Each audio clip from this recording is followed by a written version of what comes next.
Sadhguruji. My question is, how does one deal with insecurities? How does one deal with insecurity? Life is insecure. There is no security about life because… Shall I reveal a secret to you? However young and healthy you are, you're going to die one day. I'll bless you with a long life, but you will die one day. Is it okay? No? So you can die joyfully or you can die crying, it's up to you. But anyway, you'll die one day, yes or no? If you say, I don't want to die, today you start the chanting, I don't want to die, I don't want to die, I don't want to die. All that'll happen is you will not live, but you will die. Yes? The fear, I don't want to die, will make you not live, but it will not make you not die. Anyway, you will die. Coming to terms with mortality is one very important thing. If you don't come to terms with mortality, you're living in a fancy world of unreal world, not in the real world. The real world is, we come and go. So many countless number of people have come and gone before us, isn't it? You're you're in an institution from 1857.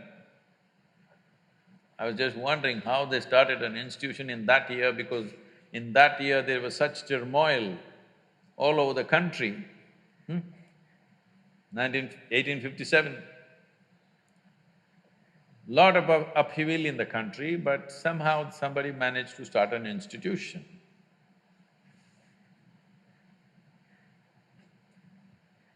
The soil that you're walking upon, we don't know how many people are buried. Yes or no? All these countless people, number of people who walk this planet before you and me, where are they? They're all topsoil. Yes or no? This will also become topsoil one day. Unless your friends choose to bury you real deep, fearing you may rise from the dead. There have been certain instances. This happened. There was an old couple in Texas, over 75 years of age. It was their dream to go to the Holy Land or the Jerusalem. But because of business and then children growing up, going to the university and their marriages and da-da-da, they never made it. When they're over 75 years of age, they made the trip to Jerusalem. Jerusalem is a place where every cobblestone reeks of history. So they walked that pathway where Jesus is supposed to have walked, they went to that place where he's supposed to have walked on the water, and many things like this. They were overwhelmed by this whole experience. And unfortunately, the lady had a heart attack and she died. Then the man was preparing to take her body back to Texas. But then the local people approached and said, see, Jerusalem is the Holy Land. This is the right place to die. She's done the right thing. So let's do all the rituals here and bury her here. And it just costs you $25,000. Because if you take her back to Texas, just the transportation costs $18,000 and local charges, and in America the cemetery charges are very heavy. All this put together, you will spend much more money, and above all, she's chosen to die in the Holy Land. This is where she must be buried, let's do it. The man said, no, I'm taking her back to Texas. They said, see, you're very distressed because of your wife's death. You're not able to think straight, we can understand. So we will give you a super discount. $15,000. This is a haggling place, you know. Let's do it. The man thought about it and he said, no, I will take her back to Texas. Then they said, see, it doesn't make sense. I can see you're very distressed.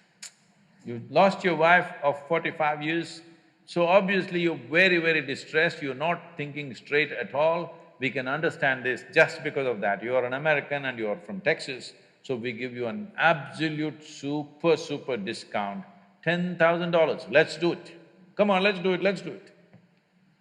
You must… what I'm talking, if you want to understand, you must go to Kashi or Hardwar, someplace, how these things happen, you know. Then the man thought about it and he said, no, I'm taking her back to Texas. And they threw their hands up and said, why? What's the problem with you? $10,000, let's do it. He said, see, in Texas, dead stay dead.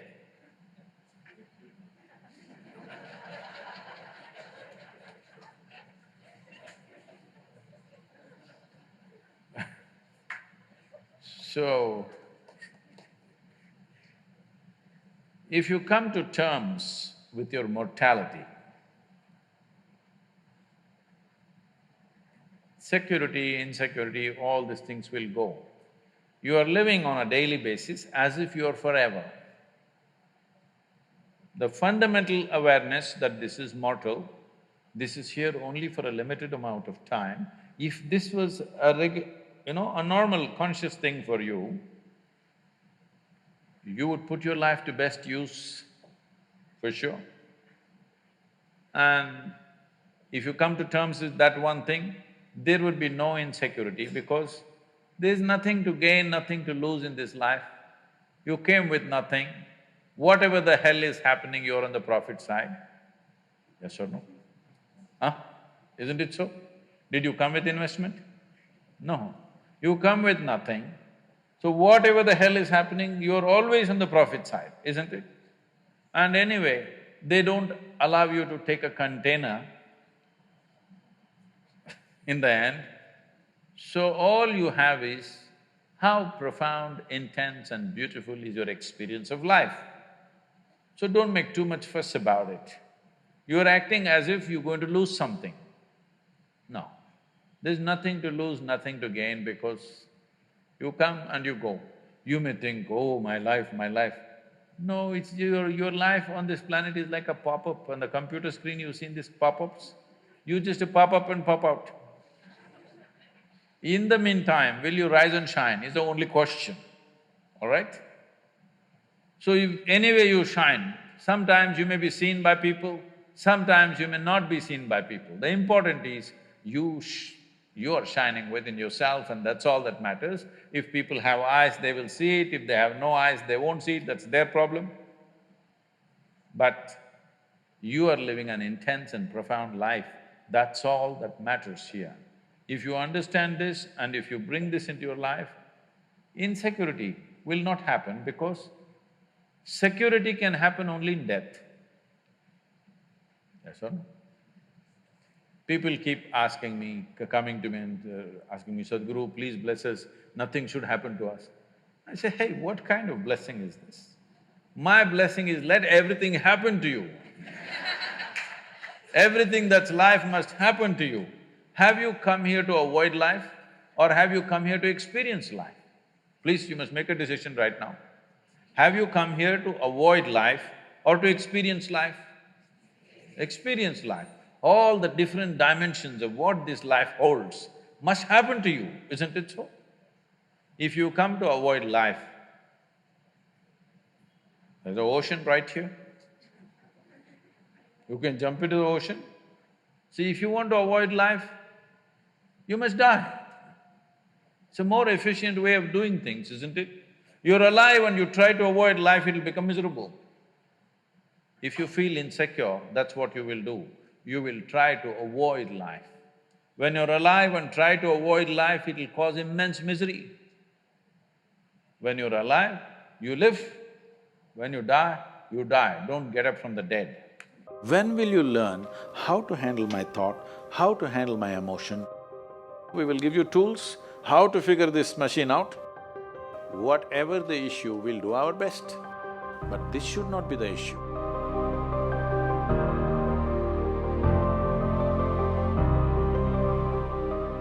In life, there are many phrases where we feel that we are depressed, we are lonely, and when everybody is against us, and there is no one to, guide us or talk about it. So at that moment, how should we handle it or how should we deal with it? See, this is an unfortunate condition that a whole lot of human beings are in their experience. In their personal experience, life is like me versus the universe. Being in competition with the universe is a stupid thing to do. That's not a competition you must get into. Hello? Me versus the universe is a bad competition to get into. Would you also agree with me? So, this is why yoga does not mean twisting and turning your body. The word yoga means union. Right now it's me versus the universe. This is just your psychological condition. This is not the reality. Even when you feel utterly lonely, are you still breathing? So you're transacting with the world, isn't it? Yes? You only can't get along with the people around you, but the atmosphere is okay with you, food is okay if it tastes good, water is okay. You have transaction with the world, isn't it? Your existence is constantly an engagement with the universe, but your mind becomes against the universe.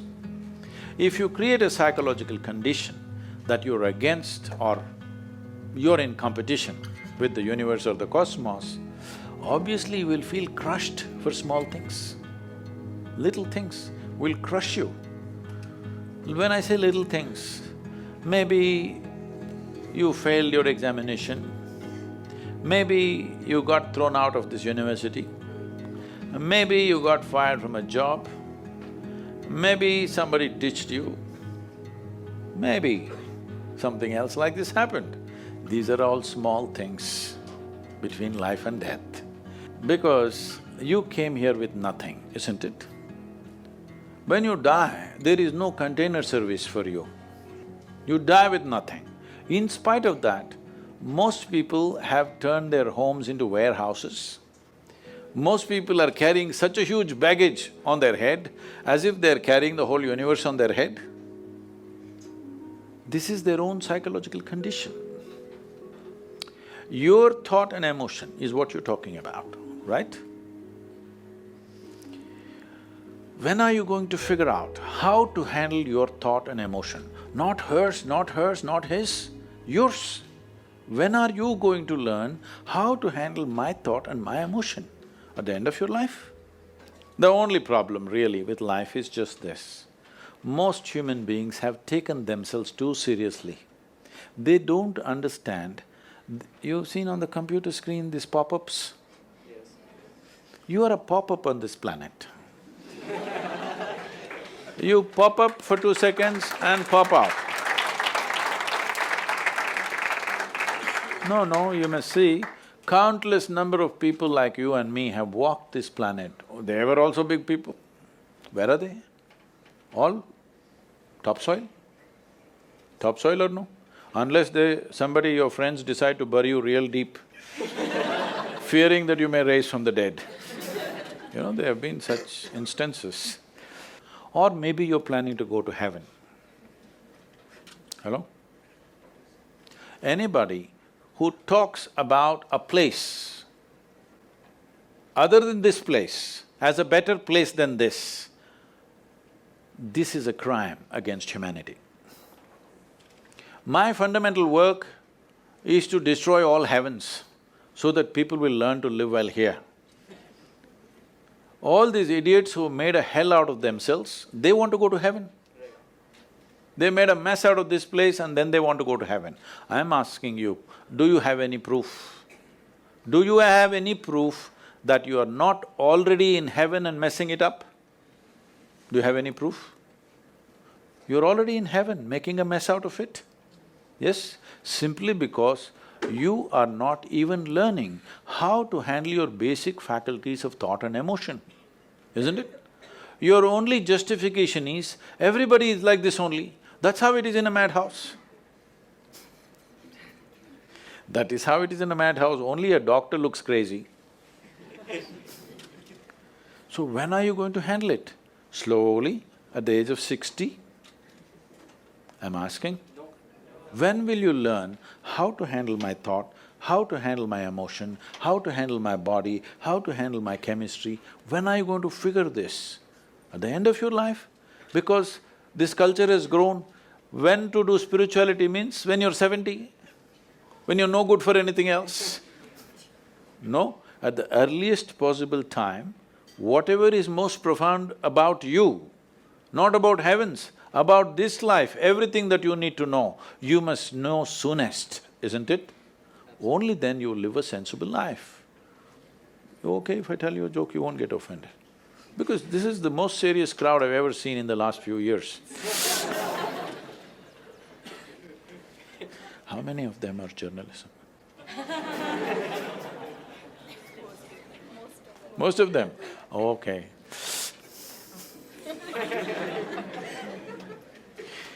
This happened. Shankaran Pillai, when he was in Paris, was married to a French woman. One day, it was their anniversary, first anniversary. So she invited a bunch of friends and she wanted to cook something really fresh, everything fresh. So from morning, she was driving him to this market, that market, he got this fresh vegetables, fresh meat, fresh chicken, this, that, everything. Then in the evening she said, because the French have this, snail appetizer, she said, go to the beach and get some snails, fresh, and I will make some appetizer for all the friends who are coming. So Shankaran Pillai went to the beach and he was picking up all the snails and putting it in a bucket. Then he met an old friend, an Indian guy. They hit it off and they were talking about their old times. He just forgot that he's married. You know, when you meet old friends, it happens. And both of them went to a bar and they had a few drinks and he just forgot. Then he realized, when these snails were just climbing out and one snail fell out of the bucket, he realized, oh my God, I'm supposed to take these snails, my wife, French wife, she's waiting. So he said, I need to go, and he went. By then it was already very late. He went, he knew it's not going to be pleasant. So he came near the house and spilled all the snails on the ground, threw away the bucket and went and knocked on the door. The French fury came. He turned back and said, come on you guys, we're almost there, come on, let's go.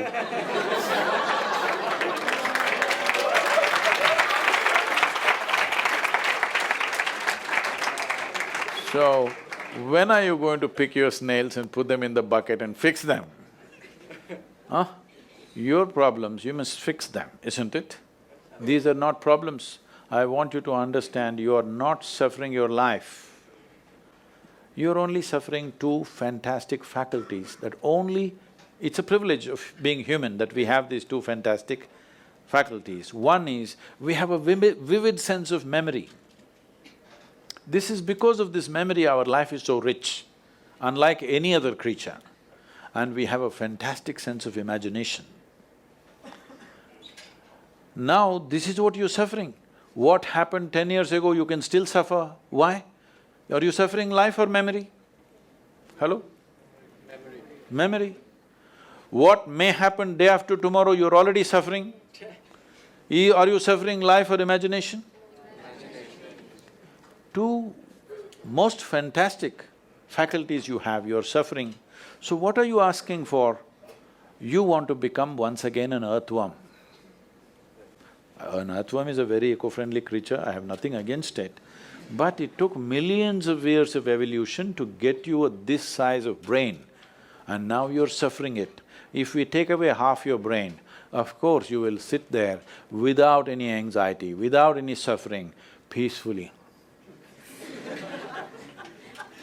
What we need is, we need to remove your brain, because you are suffering your own intelligence. Yes or no? Because we gave you a very complex machine, you have not bothered to read even the user's manual. You want to just blunder around. No, young people, it's time you figure out a few things about you. If you don't know how, we will give you tools, how to figure this machine out, because in your life, many issues will come. More issues come up in your life means you're living a more active life. Nothing came up means you're not living. Yes? Lots of issues every day. I have the maximum number of trouble going on in my life on a daily basis, because so much of activity around the world, global level of activity only with volunteers, okay? Volunteers means nobody is qualified for the job and you can't fire them for inefficiency and they love you, what to do?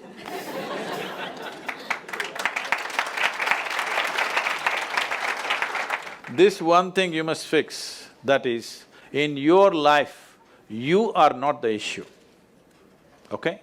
Whatever the issue, we'll do our best, but this should not be the issue.